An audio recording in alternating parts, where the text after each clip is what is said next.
I was talking about public speaking recently. It's true, I spend a lot of time speaking about speaking. I'm interesting like that. And one of my friends said to me, what was the thing that you struggled with initially when you first started speaking? And do you still struggle with it now? I thought that was a really, really interesting question. So here is my answer. The thing I found most difficult when I started speaking was preparing speeches. It took me ages and ages and ages to come up with something to say.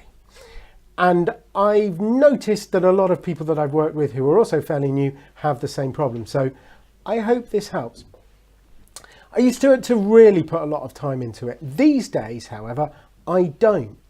I find it quite easy to come up with a speech. I find it annoys my wife how quickly I can come up with a speech versus the amount of time it takes her when she has to do a presentation for university or something like that. And I think the thing is, I kind of think in speech structures these days. I kind of have a basic template and I just always use that.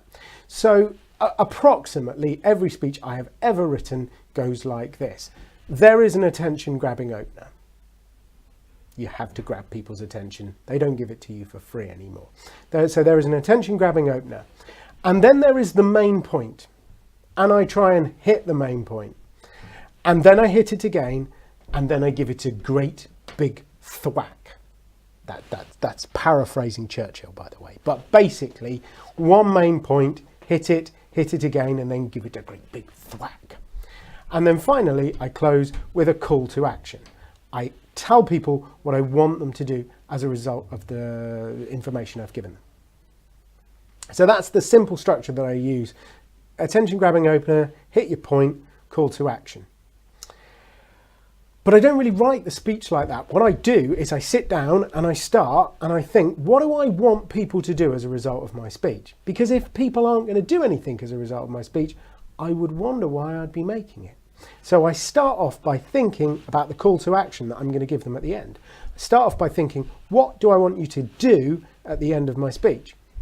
And that usually leads on to the main point that I've got to make, the information I've got to give them to take them from where they are to where they need to be to take the action that I want them to take. So that becomes my main point, and I think of a way of hitting it, then I think of another way of hitting it, and then I think of a way of giving it a great big thwack.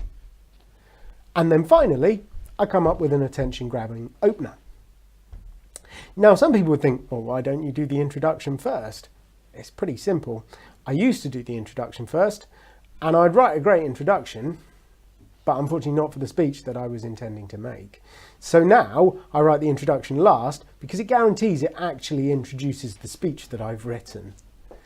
So that's what I do, and that saves me an awful lot of time. So I would advise you to work backwards. Start with a call to action, start with what you want the audience to do, work out what your main point is to get them from where they are to where they need to be to take that action, hit it again, great big thwack, and then finally do an attention grabbing opener, because nobody gives you their attention for free anymore. You've got to go out there and grab it.